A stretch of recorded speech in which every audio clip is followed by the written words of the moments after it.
ক্ষমতায় কেউ স্থায়ী হয় না, হোক না সে হাসিনা কিবা রেহেনা, চেয়ারটা চিরকাল থাকে না। ক্ষমতায় কেউ স্থায়ী হয় না। মুজিবুর বেশি দিন থাকেনি, জিয়াউর কেউ তো রাখেনি। মুজিবুর বেশি দিন থাকেনি, জিয়াউর কেউ তো রাখেনি। এরশাদ চলে গেছে পৃথিবী ছেড়ে, এরশাদ চলে গেছে পৃথিবী ছেড়ে, কেউ আজ তার কথা কয় না। ক্ষমতায় কেউ স্থায়ী হয় না, হোক না সে হাসিনা কিবা খালেদা, চেয়ারটা চিরকাল থাকে না। ক্ষমতায় কেউ স্থায়ী হয় না। হাসিনা ক্ষমতা ধরে রাখতে আয়না ঘর বানিয়েছিল, জনগণের রোশনালে দাদার দেশে পালিয়ে গেল। হাসিনা ক্ষমতা ধরে রাখতে আয়না ঘর বানিয়েছিল, জনগণের রোশনালে দাদার দেশে পালিয়ে গেল। ডিবি হারুনের পাশে আর, ডিবি হারুনের পাশে আর পরিমণিদের দেখা যায় না। ঠিক তো? কথা কি ঠিক আছে? ক্ষমতায় কেউ স্থায়ী হয় না, হোক না সে রেহেনা কিবা হাসিনা, চেয়ারটা চিরকাল থাকে। এই চেয়ার চিরকাল থাকবে না। চিরকাল ফেরাউনের ছিল না, নমরুদের ছিল না, আবু জাহেলের ছিল না, আব্রাহার ছিল না, কারুনের ছিল না। সুতরাং এই জামানায় যারা তাদের পথে চলবে তাদেরও এই চেয়ারটা চিরকাল থাকবে। থাকবে। তাদের পতন হয়েছে ক্ষুদ্র ক্ষুদ্র জিনিস দিয়ে, নমরুদকে মশা দিয়ে আল্লাহ রাব্বুল আলামিন বিদায় করিয়েছেন, ফেরাউনকে পানিতে চুবানি খাইয়েছেন, আবু জাহেলকে মাছ এবং মুয়াজ দিয়ে আবু জাহেলকে দুনিয়া ছাড়া করেছেন, আব্রাহাকে আবাবিল পাখির মাধ্যমে দুনিয়া ছাড়া করেছেন, আর আমাদের দেশের স্বৈরাচারকে দুধের শিশু দিয়ে দাদার দেশে পাঠিয়েছে। ঠিক না বেঠে?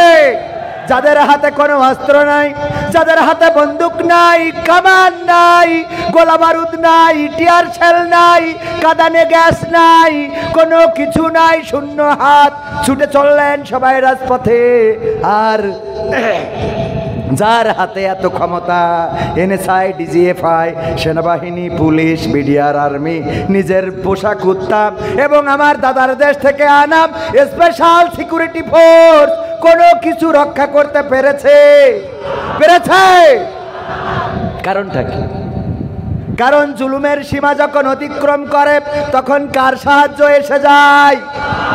যখন নীল নদের তীরে দাঁড়ালো মুসা আলাইহিস সালামের সাহাবীরা বলল, ওগো মুসা, বড় বিপদে পড়ে গেলাম, বড় বিপদে ফেলে দিলে, এখন তো আর কোনো রাস্তা নাই, কোন পথে নিয়ে আসলে? কেন, কি হয়েছে? সামনে তো নীল নদ, সামনে তো সাগর, এই পানি কি করে পার হব? এখন হয় পানিতে চুবানি খেতে হবে, না হয় ওই ফেরাউনের সৈন্যবাহিনীর ঘোড়ার পদতলে পৃষ্ঠ হয়ে এই দুনিয়া ছেড়ে চলে যেতে হবে। আল্লাহ রাব্বুল আলামিন মুসা আলাইহিস সালামকে বললেন, লা তাকনাতু মির রাহমাতিল্লাহ। আল্লাহর রহমত এসেছিল নাকি আসে নাই? এসেছিল নাকি আসে নাই? আল্লাহর রহমত আসলো, নদীর মধ্যে রাস্তা হয়ে গেল। যখন নমরুদ বলল, ওগো ইব্রাহিম, তোমার সৈন্যবাহিনী কই? তোমার আল্লাহর সেনাবাহিনী কই? ইব্রাহিম আলাইহিস সালাম বললেন, অপেক্ষা করো। আল্লাহ রাব্বুল আলামিন সৈন্যবাহিনী পাঠালেন, ছোট ক্ষুদ্র ক্ষুদ্র মশা এসে নমরুদের সৈন্যবাহিনীকে ধ্বংস করে দিল। যখন আবাবিল পাঠা, যখন আবু জাহেল, যখন আব্রাহা কাবাঘর ধ্বংস করতে আসলো, তখন আল্লাহর পক্ষ থেকে সেনাবাহিনী দিয়েছে নাকি দেয় নাই? সেই সেনাবাহিনীর নাম কি? আবাবিল ঝাঁকে ঝাঁকে পাখি প্রেরণ করলেন, আর সেই পাখি কঙ্কর নিক্ষেপ করলো, তাতে করে চর্বিত পশুর ভুসির ন্যায় হয়ে গেল এই আব্রাহার বাহিনী। আর বর্তমান তাদের প্রেতাত্মারা এই বাংলাদেশ ছাড়তে হয়েছে।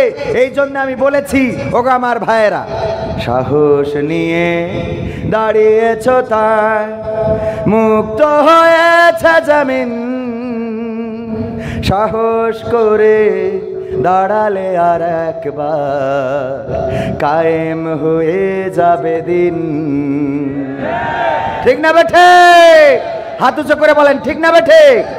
সাহস নিয়ে দাঁড়িয়েছ তাই মুক্ত হয়েছে জমিন, সাহস করে দাঁড়ালে আর একবার কায়েম হয়ে যাবে দিন।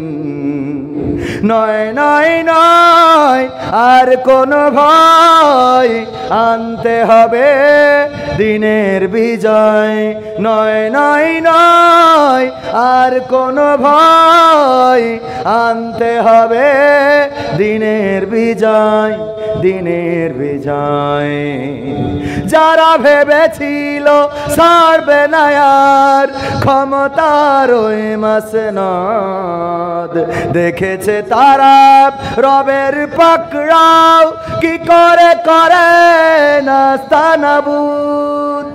যারা ভেবেছিল ছাড়বে না আর ক্ষমতার ওই মাসনদ, দেখেছে তারা রবের পাকড়াও কি করে করে নাস্তানাবুদ। তাই নয় নয় নয় আর কোনো ভয়, আনতে হবে দিনের বিজয়, দিনের বিজয়। মানুষের সাথে যারা করেছে দুশ্মনী, করেছে বাড়াবাড়ি,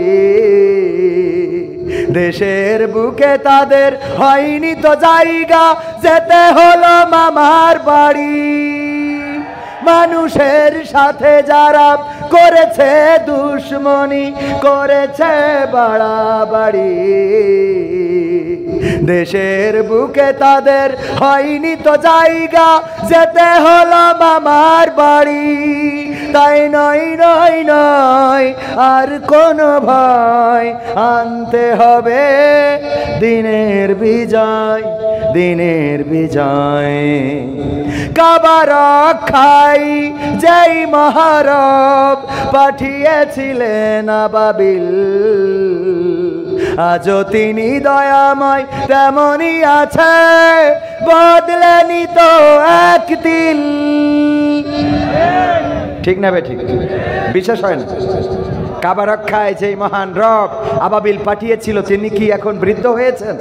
নাউজুবিল্লাহ, বৃদ্ধ হন নাই, বয়সও হয় নাই, বরং যেমন ছিলেন তেমন আছে। এখনো যদি কোন মুসলমান রাজপথে ঝাঁপিয়ে পড়ে, যেইভাবে 5ই আগস্টে স্বৈরাচারের পতন হয়েছে, কোরআন বুকে নিয়ে যদি রাজপথে নামতে পারেন, আল্লাহর কসম করে বলি, আগামীর দিন হবে কোরআনের দিন, আগামীর দেশ হবে ইসলামের দেশ।